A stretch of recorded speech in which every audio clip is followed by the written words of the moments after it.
하나님의 말씀은 에베소서 2장 11절로부터 22절까지 말씀입니다. 신약성경 312쪽입니다.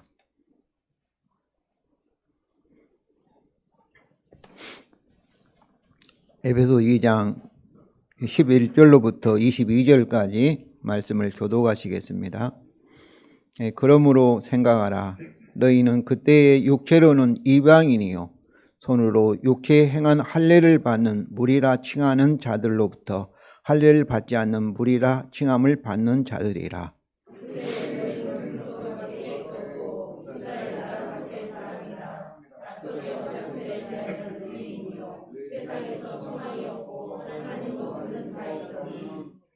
이제는 전에 멀리 있던 너희가 그리스도 예수 안에서 그리스도의 피로 가까워졌느니라.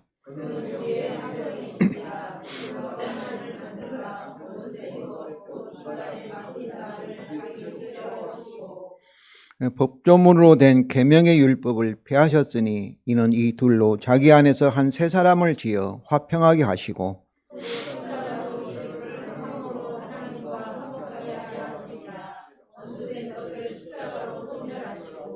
또 오셔서 먼 데 있는 너희에게 평안을 전하시고 가까운 데 있는 자들에게 평안을 전하셨으니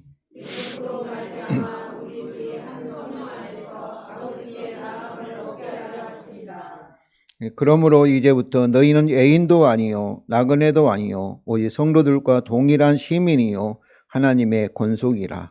너희는 사도들과 선지자들의 허리에 세우심을 입은 자라. 그리스도 예수께서 친히 모퉁이 돌이 되셨느니라. 그의 안에서 건물마다 서로 연결하여 주 안에서 성전이 되어가고 너희도 성령 안에서 하나님이 거하실 초소가 되게 위하여 그리스도 예수 안에서 함께 지어져 가느니라. 아멘. 성도 여러분, 사도신경을 고백한 우리는 사도들이 전한 하나님의 복음을 받아서 소유하고 있습니다. 사도신경을 통해서 우리는 하나님이 우리에게 주신 그의 유일하신 아들을 우리 주 예수 그리스도로 고백합니다. 예수 그리스도가 저 여러분의 주가 되셨다. 그런 말씀이죠. 에베소 1장 22절 하반절 23절입니다. 우리 다 같이 읽겠습니다. 그를 만물의 머리로 교회에 주셨느니라. 교회는 그의 몸이니 만물 안에서 만물을 충만하게 하시니에 충만함이니라. 바로 이 말씀이 예수 그리스도가 우리의 주가 되시고 우리는 그의 소유, 몸이 지체가 되었다는 고백이죠. 그런데 이 교회는 그의 몸이니 만물 안에서 만물을 충만케 하신 이가 이제 하나님이든지 그리스도든지 성령님이 삼위일체 하나님이신데 만물을 충만케 하신 이는 동시에 어떠겠어요? 만물 안에 속하는 이 교회를 충만케 하시는, 우리를 충만케 하시는 자의 충만인 줄로 믿습니다. 그럼 사도신경에서 어떻게 예수 그리스도가 우리의 주가 되셨냐를 우리는 그가 동정은 마리아에게 태어나시고 빌라도의 고난을 받아 십자가에 죽으시고 부활 승천하시고 하나님 보좌 우편에 앉으시고 이렇게 예수 그리스도의 역사적인 사건을 가지고 그 복음을 가지고 설명을 하였습니다. 지난 주일에는 바로 이 그리스도와 우리의 연합, 교회의 머리가 되신 그리스도와 그의 몸이 된 이 교회 연합을 설명한 하나님의 은혜의 복음을 우리가 살펴보았고 오늘은 이것을 계속 설명하는 그의 아들 그리스도의 복음을 살펴볼 것입니다. 지난주에는 허물과 죄로 죽었던 우리를 그리스도 안에서 이제 죽음과 살리심이라는 이런 이미지를 가지고 이렇게 복음을 설명하였고 그런데 그 행위의 주체가 하나님이셨습니다. 그리고 그 동기가 하나님의 긍휼과 그 크신 사랑과 그 하나님의 은혜라는 것을 강조하였지만은 오늘 본문에서는 오늘 동사의 주어가 그리스도 예수십니다. 그리고 십자가의 사건을 멀리와 가까이라는 이미지를 사용하여서 곧 원수들 간의 화해, 화평, 하나됨, 그리고 하나님과도 이 화해로 해석을 하고 있습니다. 특히 성도 여러분, 오늘 본문을 시작하는 그러므로 생각하라, 기억하라는 명령대로 여러분이 이미 소유하고 있는 하나님 복음, 다시 말하면 그리스도 예수의 복음을 항상 기억하시고 생각하시기 바랍니다. 첫째로 너희의 그때와 이제를 생각하여야 합니다. 11절부터 13절 우리 다 같이 읽겠습니다. 그러므로 생각하라. 너희는 그때에 육체로는 이방인이요 서로는 육체에 행하는 할례를 받는 무리라 칭하는 자들로부터 할례를 받지 않는 무리라 칭함을 받는 자들이다. 그때 너희는 그리스도 밖에 있었고 나라 밖에 사람이라. 약속의 언약들에 대해서는 예인이요 세상에서는 소망이 없고 하나님도 없는 자이더니 이제는 전에 멀리 있던 너희가 그리스도 예수 안에서 그리스도의 피로 가까워졌느니라. 그러니까 우리가 과거에 예수님을 믿기 전에, 예수님과 연합되기 전에 우리의 과거를 생각해 보고, 그리고 이 그리스도 예수 안에서 그리스도의 피로 이제 그리스도와 연합이 되고, 그리고 성도들끼리도 그리스도의 몸으로 한 지체가 되고 하나님과도 이렇게 가까워진 이 사실을 생각하라는 것이죠. 사도 바울은 자기 자신이 항상 과거에 잘못했던 것을 항상 기억하면서 하나님의 은혜로, 하나님의 복음으로 자기가 사도가 되었고 은혜를 받았다는 사실, 구원받았다는 사실을 항상 기억하면서 감사하였습니다. 성도 여러분, 우리도 그리스도의 십자가를 통해서 은혜로 구원받았다는 사실을 항상 이렇게 기억하시고 생각하시고 하나님 앞에 감사하시기를 바랍니다. 두 번째로 그리스도의 그 십자가의 화평을 생각하여야 합니다.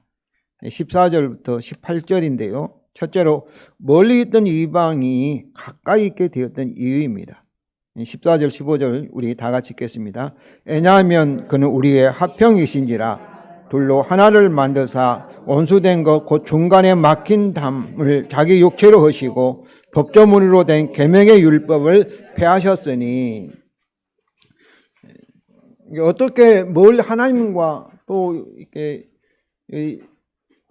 하나님의 언약 백성과 멀리 떨어졌던 이방인들이, 죄인들이 어떻게 가까이 있게 되었냐 하면은 그리스도 예수 안에서 그리스도 피로 가까이 있게 되었는데, 바울은 여기서 그 이유를 왜냐하면 그리스도가 우리의 화평이기 때문이라고 말씀하고 있고, 그리고 이 사실을 계속해서 부정하고 분사를 사용하여서 계속해서 반복하여 설명합니다.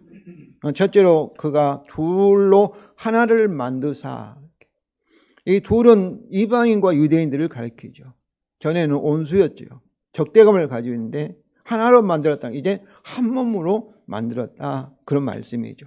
이 만드사 이 말씀은 2장 10절에 있는 말씀처럼 하나님의 새 창조를 의미하고, 부정과거 분사인 것은 이미 과거에 만들었다는 거죠. 어디서 만들었어요? 그 십자가에서. 십자가 사건을 통해서 유대인과 이방인을 둘을 하나로, 한 몸으로 만들었다. 이런 말씀이죠. 둘째로 그가 중간에 막힌 담을 자기 육체로 하시고, 여기서 중간이 누구였어요? 원수들이었던 이방인과 유대인들의 중간에 막힌 담이라는 것, 서로 하나 되지 못하게 하는, 서로 교제하게, 친교하지 못하게 하는 담을 자기 육체로 하시고도 부정과거 분사입니다. 그리고 자기 육체는 뭐겠어요?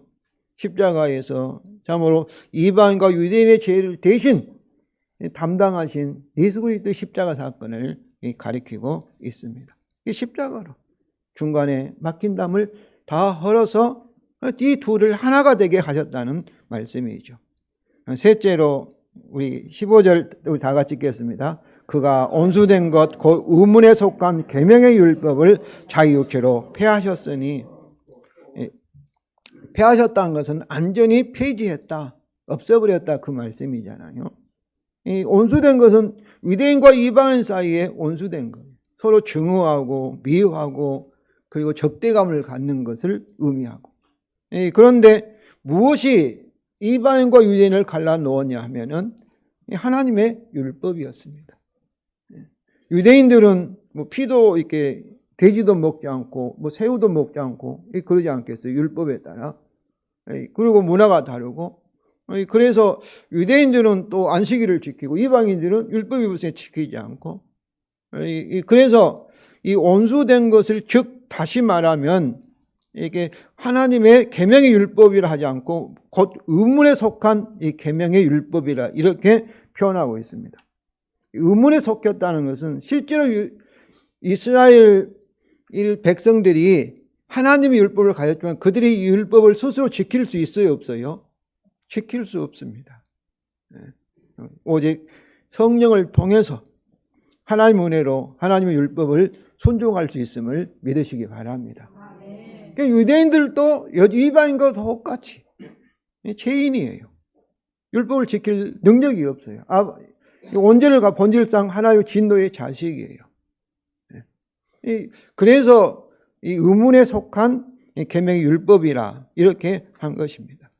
그런데 이 율법을 그의 육체로 폐하셨다는 것은 곧 그의 십자가로, 이제는 참으로 그리스도만 믿으면은 이제 그리스도 예수 안에서 이 둘이 하나가 되는 이런 사건을, 이렇게 이런 화평을 이루셨다는 것이죠. 둘째, 그의 십자가의 결과 또는 목적입니다. 15절 하반절 16절입니다. 우리 다 같이 읽겠습니다. 이는 이 둘로 자기 안에서 한 세 사람을 지어 화평하게 하시고 또 십자가로 이 둘을 한 몸으로 하나님과 화목하게 하려 하심이라. 온수된 것을 십자가로 소멸하시고, 이렇게. 이는 이 말씀은 신하죠. 몸하기 위하여입니다. 그러니까 앞에서 계속해서 이 둘로 하나를 만드사 중간에 막힌 놈을 자기 육체로 하시고, 그리고 이 온수된 것을 자기 육체로 폐하셨으니, 이것의 목적이 뭐냐면은 첫째, 유대인과 이방인 사이의 수평적인 화평입니다. 그가 이 둘로 자기 안에서 한 세 사람을 짓기 위하여 화평하게 하시고, 이런 말씀이죠. 이것은 그의 십자가 사건을 그의 한 세 사람의 새 창조로 해석을 한 것입니다. 이것은 이방인들이 단순히 이스라엘로 이 사람이 되는 것이 아니라 그리스도 안에서 이스라엘도 아니고 이방인도 아닌 새로운 피조물, 새 창조의 새 삶의 종족이 되는 것을 말하고 있습니다. 그러니까 그리스도 예수 안에서 우리 이방인들이 유대인처럼 되는 것이 아니라 유대인도 그리스도를 통해서, 십자가를 통해서, 우리 이방인도 십자가를 통해서 죄 문제가 해결되고 이 그리스도 안에서 성령으로 이제는 새로운 새 사람, 하나의 이 새로운 이 피조물로 새 창조의 그런 존재가 된다는 것을 말하고 있습니다. 이러기 위해서 그리스도가 우리 죄를 위해 십자가에서 돌아가신 줄로 믿습니다. 둘째로는 하나님과의 화평입니다. 16절이죠. 우리 다 같이 읽겠습니다. 그가 이 둘을 한 몸으로 십자가를 통해서 하나님과 화목하기 위하여 온수된 것을 십자가로 소멸하면서, 그러니까 온수된 것을 유대인과 이방인 사이만, 사람과 사람 사이만 서로 온수가 되고 멀어진 것이 아니라 죄로 인해서 우리 하나님과 우리 사이도 온수가 된 것이죠. 로마서 5장 10절에도 온수된 것을 이렇게 말하고 있지 않습니까? 우리가 온수되었을 때 그렇게 얘기하고 있지 않습니까? 그래서 하나님과 우리 사이에 온수된 것이 뭐 있어요? 십자가로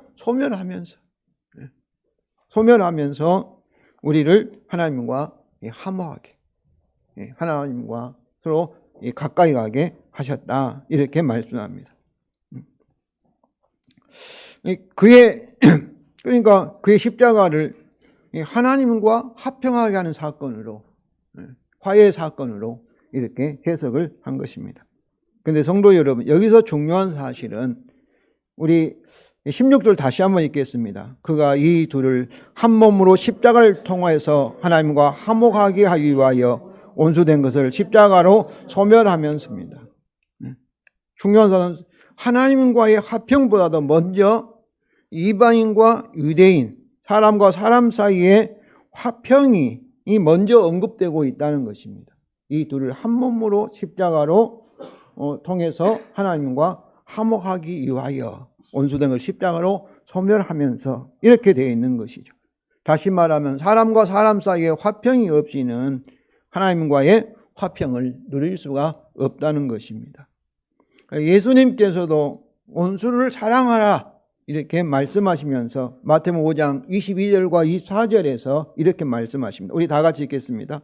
나는 너희에게 이르노니 형제에게 노하는 자마다 심판을 받게 되고 형제를 대하여 나가라 하는 자는 공회에 잡혀가게 되고 미련한 놈이라 하는 자는 지옥불에 들어가게 되리라. 그러므로 예물을 제단에 드리려다가 거기서 내 형제에게 원망 들을 만한 일이 있는 것이 생각나거든 예물을 제단 앞에 두고 먼저 가서 형제와 화목하고 그에 와서 예물을 드리라.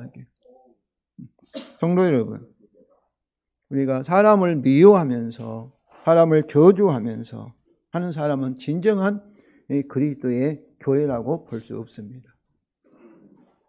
정말로 여러분 미워하면 누가 힘들어요? 본인 자신이 힘들어요. 우리 안에 계신 이 주님이 성령님이 우리를 힘들게 만드는 줄로 저는 생각합니다. 그러니까 용서하지 않으면 내가 힘드니까 상대방을 위해서 아니라 내 자신을 위해서 내 마음의 평안을 위해서 용서하는 것이 더 쉬운 거예요. 미워하는 것보다도.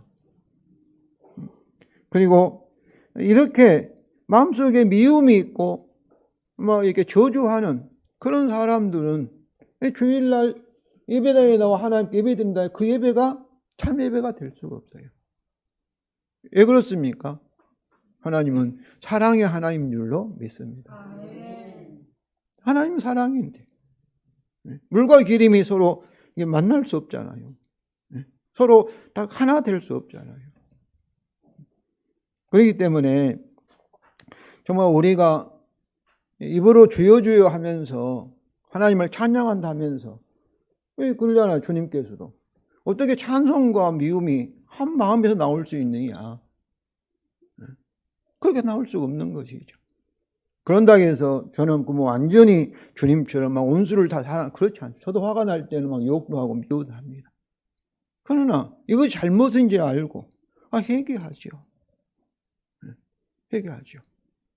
성도 여러분, 참으로 항상 이거는 가족 간에도 마찬가지예요. 남편과 아내 하나님께서 가장 가까이 뒀잖아요. 서로 사랑하라고 한 몸이 되라고. 근데 그러지 않으면서 어떻게 눈에 보이지 않는 하나님 앞에 나와서 예배드릴 수 있겠어요? 하나님을 사랑한다고 찬양할 수 있겠어요? 사람을 미워하는 사람은 미움을 가진 사람은 진정한 주님의 교회가 될 수 없고 하나님 앞에 진정으로 예배를 드릴 수 없게 되냐면은 왜냐하면 그들은 어떻습니까? 오늘 본문이 증거하고 있는 십자가의 화평의 복음을 그들은 알지 못하고 믿지 못하기 때문에 그렇습니다. 복음을 믿지 않는 사람이 어떻게 그리스도의 지체라고 말할 수 있겠어요? 진정한 교회라고 말할 수 있겠어요? 오늘 말씀을 통해서 다시 한번 사도들이 우리에게 전해준 이 복음의 진리를 가지고 우리 자신을 살펴보기를 원합니다. 셋째로 이 그의 십자가의 화평을 이루시는 그의 천상 사역입니다. 그는 그리스도는 이 세상에 계셨을 때는 그 사역을 지상 사역이라고 말씀하고 그리고 부활하시고 40일 후에 승천하시고 그리고 10일 후에 성령을 오셔서 성령을 통해서 그리고 교회를 통해 우리를 통해서 하시는 사역을 예수님이 천상 사역이다. 하나님 보좌 우편에서 그리스도가 우리를 통해서 성령으로 일하고 계심을 우리가 천상 사역이라 이렇게 구분하고 있습니다. 17절 18절 우리 다 같이 읽겠습니다. 또 오셔서 먼 데에 있는 너희에게 평안을 전하시고 가까이 있는 자들에게 평안을 전하였으니 이는 그로 말미암아 우리들이 한 성령 안에서 아버지께 나아감을 얻게 하려 하심이라. 첫째로 이 오셔서입니다. 부정과거 분사예요. 과거에 이미 오셨기 때문에 그런 뜻이죠. 이것은 하늘에 계신 그리스도가 성령으로 그의 교회에 오심을 의미합니다. 그러니까 이것이 곧 오순절 성령 강림절 사건을 가리키고 있습니다. 그리스도가 오셔서 현재 우리 교회까지도 함께 계신 줄로 믿습니다. 그리스도가 오셨어요. 성령으로 오신 거예요. 둘째로 성령으로 오신 그리스도가 그의 몸, 교회를 통해서 우리를 통해서 평안의 복음을 너희에게, 먼데 있는 너희 이방인과 가까이 있는 자들에게는 유대인들에게 복음을 전하셨으니 이는 그로 말미암아 우리들이 한 성령 안에서 아버지께 나아감을 소유하고 있기 때문이다 입니다. 우리말 성경은 나아감을 얻게 하려 함이라고 이렇게 미래형으로 있는데 여기서 왜냐하면은 그런 말면 우리 둘이 한 성령 안에서 아버지 앞에 나아감을 이미 소유하기 때문에 그리스도가 우리를 통해서 참 성령으로 평안의 복음을 전하고 있다는 그런 말씀이죠. 이처럼 그의 천상 사역의 근거는 그의 십자가의 결과인 성령 안에서 수평적이고 수직적인 화평이 이루어졌기 때문입니다. 성도 여러분, 이처럼 현재도 우리의 머리이신 그리스도가 우리를 통하여서 평안의 복음을 전하고 계심을 믿으시기 바랍니다. 우리가 로마서 15장 8절과 19절에 사도 바울이 하나님 사역 미시오데이를 자기를 통해서 그리스도가 역사하신 것 외에는 하나님 일이 아니라고 말씀했습니다. 저도 이런 정말 하나님께서 우리 교회를 통해서 여러분의 과정과 우리 성도들을 통해서 성령으로 일하고 계심을 저는 믿습니다. 이 마지막으로 그리스도의 십자가를 통한 화평과 새 창조의 결과인 너희 곧 교회를 깊이 생각해야 합니다. 첫째로 이 너희에게 일어난 변화입니다.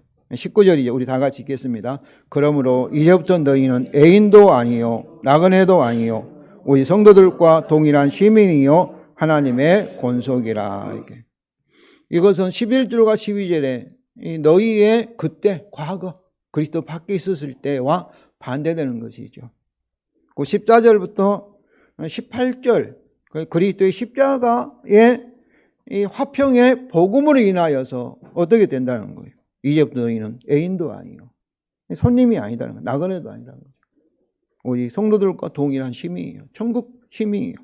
하나님의 권속이라는 것은 하나님의 가족이라, 하나님의 아들, 딸들이라 이렇게 말씀하고 있습니다.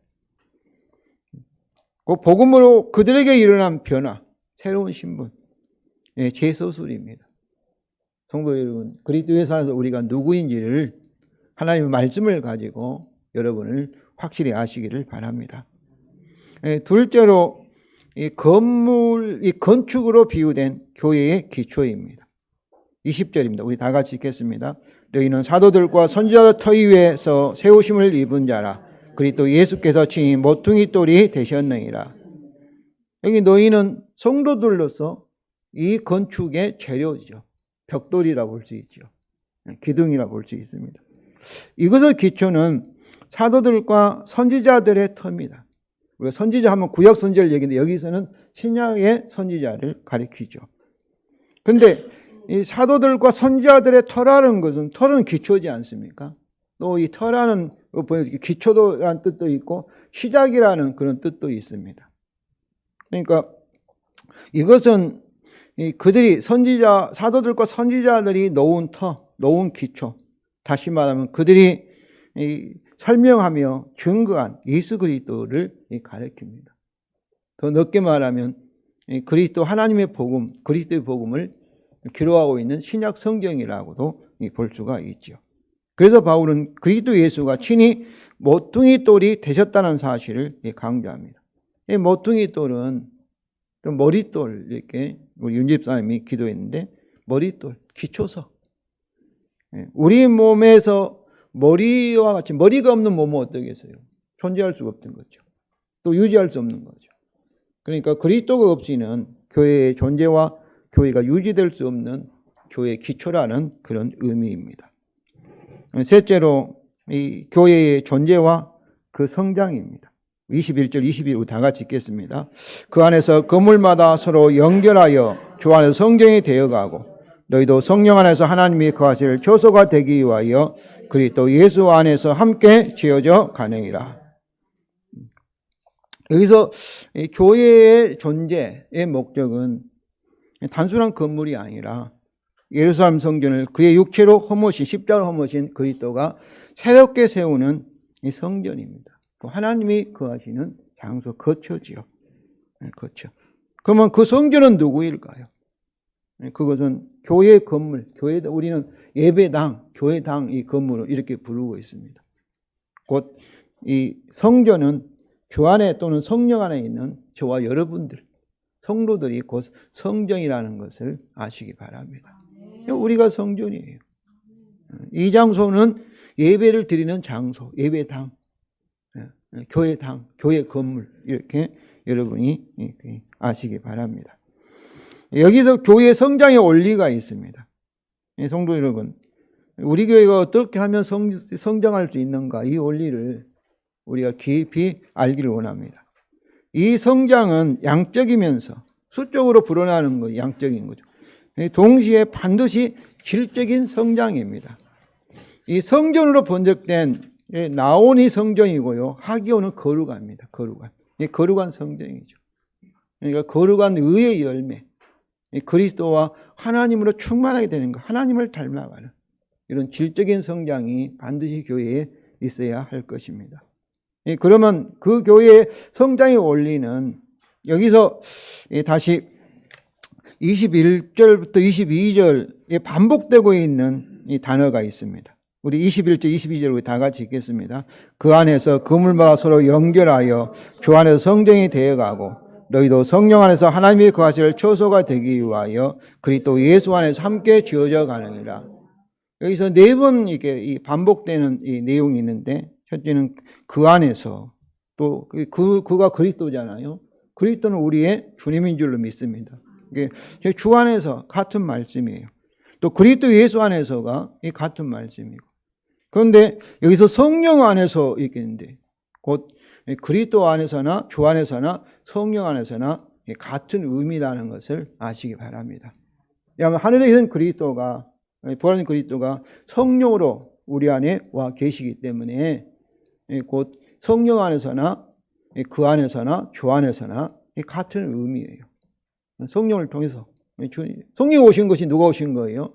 그리스도가 우리 안에 계신 것이기 때문에 그렇습니다.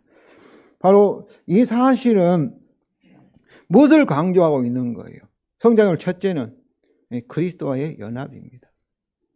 우리가 그리스도 안에 있을 때, 이 그리스도와 하나가 될 때, 우리가 요한복음 15장에서 네가 내 안에 있고 내가 너 안에 있으면 어때요? 많은 열매를 맺는데 성장한다 그 말씀 아니겠어요? 골로새 2장 6절과 7절입니다. 그러므로 너희가 그리스도 예수를 주로 받았으니 그 안에서 행하되 그 안에 뿌리를 박히며 세움을 받아 교훈을 받는 믿음에 굳게 세워져서 감사함을 넘치게 하라. 여기서 그리스도와 깊은 연합 이것을 세 번이나 반복하고 있잖아요. 그 안에 뿌리가 박히며 세움을 받아 교훈을 받은 대로 믿음에 굳게 세워져서 세 번이나 강조하고 있어요. 그러니까 교회가 성장하기 위해서는 어때야 되겠어요? 우리가 깊이 연합한 주님을 전적으로 우리가 의지하고 주님과의 삶을 연합됐다는 사실을 우리가 깊이 알아야 합니다. 교회는 우리 교회라고 볼 수 있지만 그러나 정확히 말하면 우리는 누구예요? 주님의 것인 줄로 믿습니다. 주님의 교회예요. 주님이 우리 교회의 머리가 되게 할 때, 우리 교회의 주춧돌이 되게 할 때, 모퉁이돌이 되게 할 때, 그때는 이 교회는 성장하게 되어 있는 거예요. 누가 성장하겠어요? 주님이 자기 지체들을 성장하게 하신 줄로 믿습니다. 아멘. 둘째는 여기 21절 22절 보면은 이 건물 둘째로 건물마다 서로 연결하며 또 너희도 함께 지어져 가느니라. 그러니까 이 건물은 어떻게 했어요? 이 건물이라는 것은 서로 연결해서 또 높이에 계속 1층, 2층 연결해서 건축이 되고 있잖아요. 재료들이 서로 시멘트로 의해서 서로 붙여지고 철근에 의해서 이렇게 조여지고 해서 하나가 될 때 우리가 성장하는 것이죠. 우리 몸도 마찬가지죠. 손과 발이 서로 떨어져 있다면 어떠하겠어요? 분리되어 있다면. 그것은 그리스도의 십자가의 화평의 복음을 하나되게 하는 그 사역을 부인하는 것이고. 그렇기 때문에 이 건물은 누구예요? 건축 재료죠. 재료인 성도들인 줄로 믿습니다. 그러니까 우리가 서로 연결하고 우리가 서로 하나가 될 때 하나님께서 주께서 우리가 연합은 주께서 교회 머리인 주께서 교회를 성숙하고 성장하게 할 줄로 믿습니다. 오늘 말씀을 통해서 우리가 어떻게 보면 세상적으로 보면 교회 성장하기 위해서는 이게 돈이 많아야 된다고, 장소가 줘야 된다고, 그것도 무시할 수 없죠. 우리 인간이 연약하기 때문에. 그러나 성경적인 교회 성장은 첫째는 복음을 통해서 주님과의 하나됨입니다. 자기를 부인하고 우리 머리신 주님, 선한 목자신 주님을 우리가 믿음으로 인정하고, 그리고 우리가 서로 한 마음, 성령으로 안에서 하나가 될 때 우리 교회를 통해서 주께서 능력을 나타내시고 교회가 함께 지어져 가게 될 줄로 믿습니다. 우리가 열심히 전도를 하면서도 또 기도하면서도 우리가 서로 미워하고 하나 되지 아니한다면, 주님과 하나 되고 성도들끼리 옆에 성도 하나 되지 않는, 서로 사랑하지 않고 미워하고 이렇게 한다면 어떠하겠어요? 그것은 그 자체가 싸운다면은 그 교회 성장할 수 있겠어요? 전도하면서도 싸워요. 그것은 성장을 방해하고 있는 것이죠. 그렇지 않겠습니까? 성도 여러분, 현재도 우리 교회는 주 안에서 다 서로 연결되어 하나님이 그 하실 성전으로 성장하고 또 함께 지어져 가고 있음을 믿으시기 바랍니다. 성령의 주님이 오실 때까지 교회는 계속 성장할 것입니다. 이것이 우리가 받아서 소유한 복음의 약속입니다. 성도 여러분, 천지가 흔들려도 하나님 교회의 새 언약대로 될 것을 믿습니다. 성도님, 우리의 신앙 고백을 설명하는 오늘 본문을 통하여 그리스도의 복음을 다시 생각하였습니다. 우리의 그때와 변화된 이제를 생각하였고, 이 놀라운 변화를 가져온 그리스도의 십자가의 해석인 화평의 복음을 생각하였고, 그 십자가의 결과인 교회의 본질을 생각하였습니다. 특히 교회의 본질, 속성은 첫째로 거룩성입니다. 사도신경에 우리가 거룩한 글잖아요. 세상과 구별되어서 교회는 하나님께 속한 존재라는 그런 의미에서 거룩성이죠. 둘째로 우리가 공교회라고 있어요. 공이라는 것은 캐톨릭 처치란 말이에요. 카톨릭이라는 것은 이것은 보편성을 말합니다. 보편성.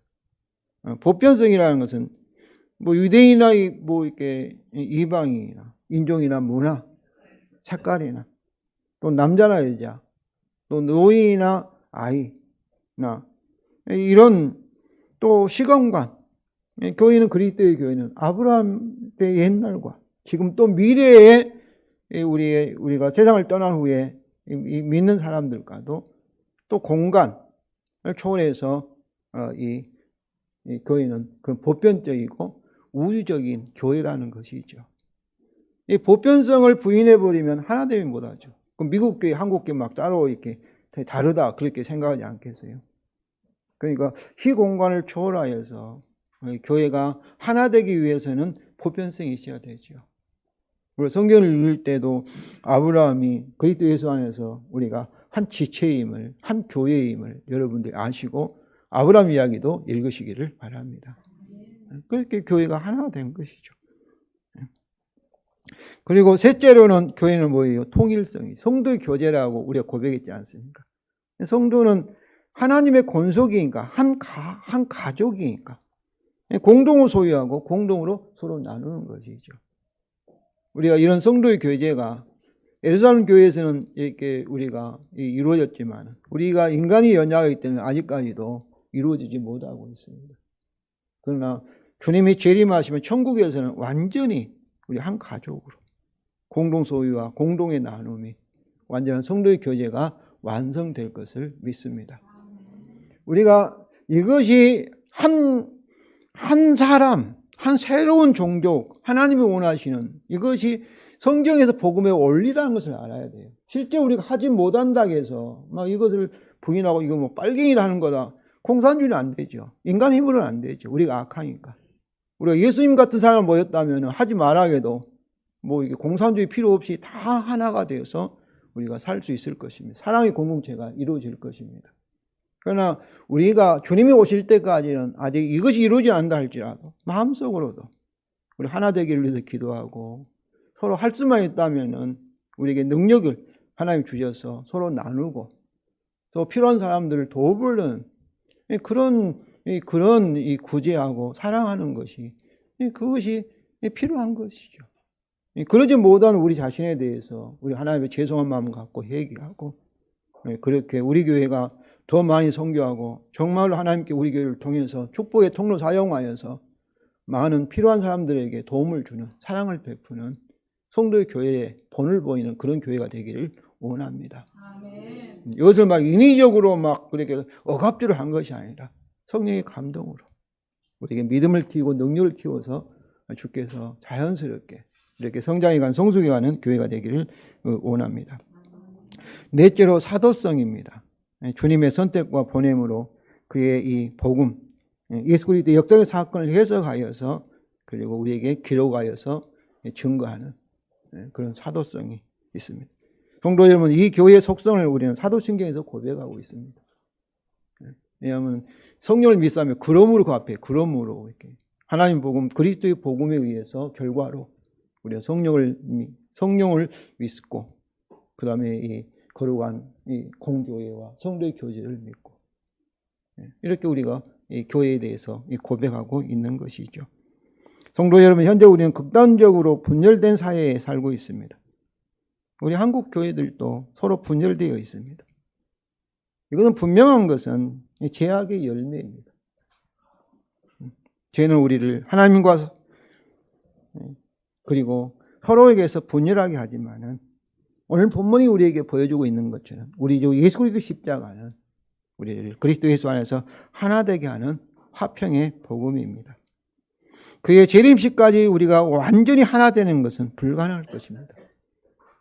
그러나 성도 여러분, 우리는 주님같이 요한복음 17장 11절 보면 주님이 십자가를 지시기 전에 이 기도를 많이 했습니다. 기도 중에 하나가 하나 되게 하소서예요. 하나 되게 하소서. 하나 된다는 건 뭐겠어요? 사랑하는 사람이에요. 바로 내 이웃인 내 몸처럼 내 이웃인 나와 같이 되어서 하나가 되어서 내가 내 몸을 사랑한 것처럼 그를 사랑하는 거예요. 사랑하는 거예요. 주님같이 그 안에 하나 되기를 위해서 기도하며 노력해야 할 것입니다.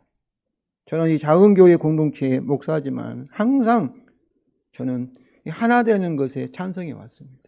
교단의 연합에서도 항상 찬성해가지고 오해도 받고 있지만 전 단순해요.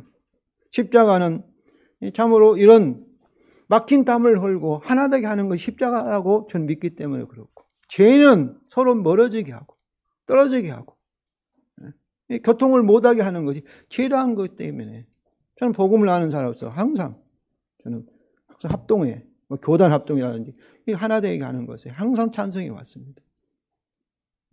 그런다 해서 하나 된다고는 아니에요.